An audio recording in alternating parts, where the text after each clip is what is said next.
Com es diu? Xavier em dic. I porto anant a moltes manifestacions i gairebé sempre que vaig a les manifestacions li veig a vostè, bueno, veig el cartell Sí, i dic bueno, que a va a vegades totes no la o... porto jo, però sí, moltes vegades la porto jo, la pancarta. Vale. Soc d'una associació a favor dels drets dels ciutadans. O sigui que considerem que és molt important que l'administració respecti els drets, sobretot els drets que s'ha compromès a respectar. Com es diu l'associació? Edip Rei. Des de quan fa que existeixen?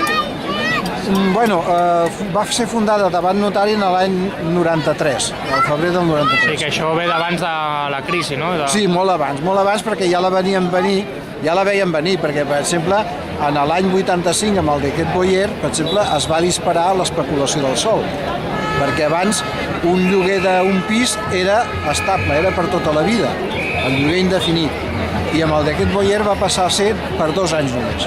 O sigui que al cap de 2 anys et podien treure de casa.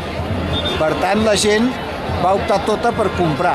Al comprar tothom va augmentar la demanda de pisos i va augmentar el preu. I llavors, des de llavors fins ara hem fet una carrera de comprar el abans possible i s'ha eliminat pràcticament el lloguer, perquè a més tampoc als propietaris se'ls va donar garanties, o sigui que si llogaven un pis i no pagaven tenies molta feina per treure'ls i a més et podien destrossar el pis i no podies reclamar res, etc. O sigui, el que van fer és sabotejar l'opció de lloguer perquè la gent comprés i poguessin fer negoci.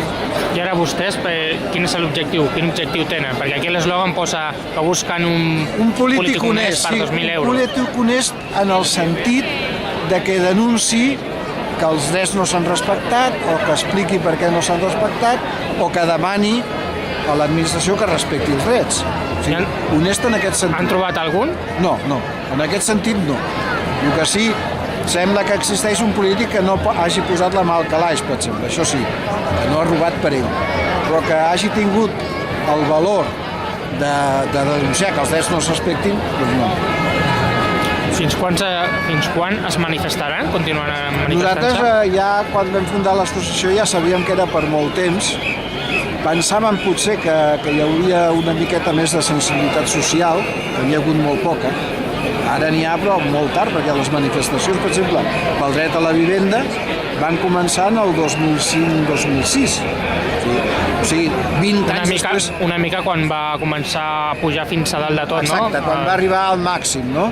Però, clar, 20 anys després de que va començar la violació del dret a la vivenda, perquè, a més, la Constitució diu que el govern legislarà per estalviar l'especulació del sòl.